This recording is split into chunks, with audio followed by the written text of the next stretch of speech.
Hello people of the internet. It's been 1,000,000,100 years since I've uploaded a video, especially a crochet one, but I finally got one for you guys today. And also, if you follow me on social media, you'll know that the reason I've been on for such a long time is because school became so hectic. Thankfully, it's all worked out and I'll finally upload videos for you guys constantly. So don't forget to subscribe for more fun artsy videos. And also, thanks so much for your support while we were gone. We got 30,000 subscribers because that's insane. Anyways, enough of the chit chat, let's get started. So the materials you'll need is obviously some yarn. I used 3 different colors, white, black, and light brown. You could use any colors you want or one color, whatever you choose.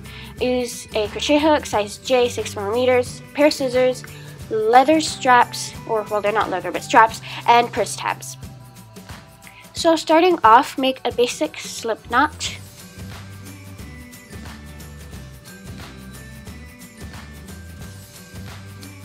And now you're going to make a chain, and to do that you're going to wrap the yarn and go through the loop. And the more chains you make, the more wide your tote bag will be. So depending on how big you want the base of your tote bag to be, that's how many chains you're going to be making. So I ended up making 45 chains for my tote bag. And once you're done making your chains, you're going to go into your chain and make a single crochet. And so to do that, you're going to go into the chain, grab some yarn, come out, you'll have 2 loops on your crochet hook, then grab some yarn and go through both loops. So basically we're going to make single crochets throughout the whole thing.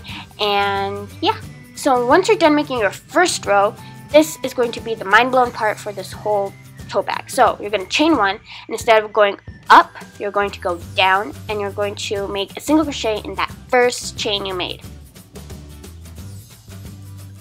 And then you're going to make single crochets on the whole bottom row where you made your chain. So instead of going on the top row, you're going to go to the bottom. And just continue making single crochets all the way around.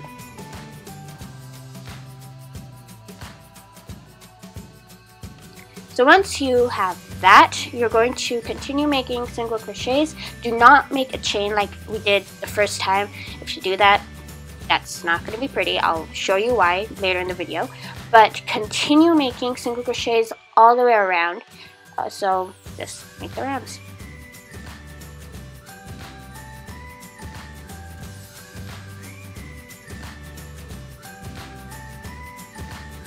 So obviously you're just going to keep on doing it. So for this, I have 2 at the top, 1 at the bottom, and right now I'm going to make my second one at the bottom.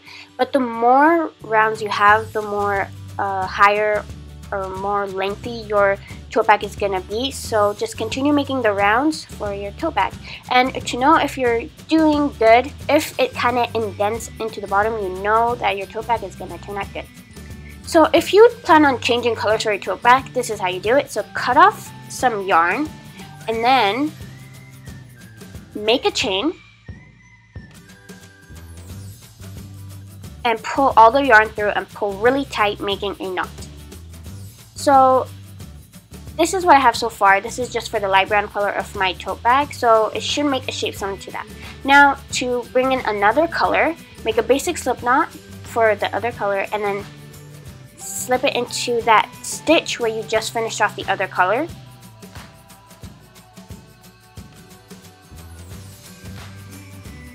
And make a slip stitch, and that will connect it to your crochet work. And just continue making single crochets throughout the whole thing, rounds and rounds and rounds of it.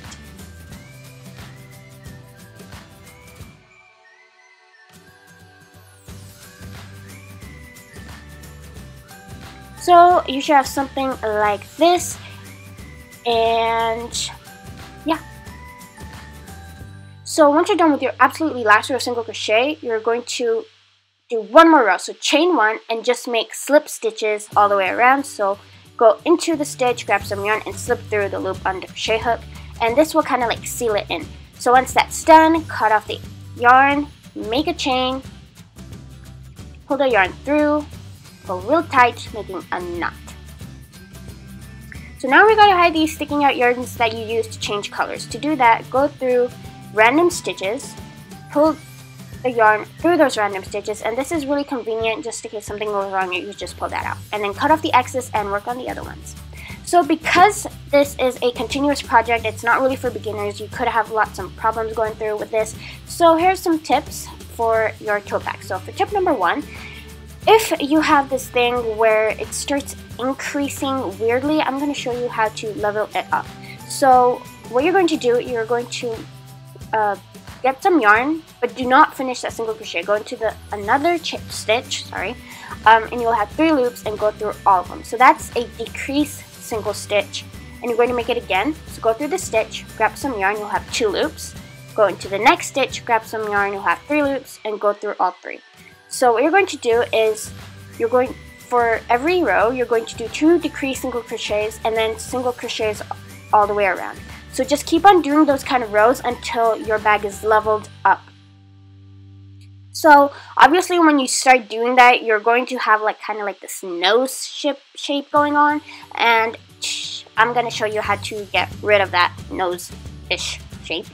So what you'll need is a darning needle and some yarn with a big knot at the end. So what you're going to do, you're going to kind of sew it together where it starts sticking out, and sew it to a point and that it's leveled up with your purse, and then cut off the yarn and knot it. So even though it doesn't look the best on the inside, it will look completely perfect on the outside. And of course you want to hide away the sticking out yarn, and so once you slip it inside out, it's all leveled up and perfect, and you're the only one who would know that it actually had a weird nose thing. So technically it had a nose job, you could say. I don't know. So for tip 3, if you plan on using your tote bag to carry heavy loads, you might want to put some fabric. So slip it inside out so that the inside is facing out, and then with some fabric, create a pocket size similar to this, and then slip it onto it and attach it to the bag, if that makes sense. So in that way, you could put in loads without making the crochet work stretch. Now, once you've got your whole main base of your purse ready, we're going to put on the straps. So the trick to this is to use purse tabs, and these things are so useful because there's no sewing or anything required. You just pull off the little tab things, slip on the ring for your strap, and then put the little tabs back on, and this is so useful. It literally took me 5 minutes to put all 4 of them on. And you could get these at Joann's, just saying, if you can't find them. And one thing I really like about this project is that it's completely continuous. You don't have to worry about different stuff and sewing. And yeah, so give this video a thumbs up if you liked it, because thumbs uppies are awesome. And follow me on all my social media and send me all your creations using the hashtag mscraftnerd. And also, really sorry today I wasn't able to talk. It's been a busy few months. So don't forget to subscribe, and I love you guys so much. Toodles!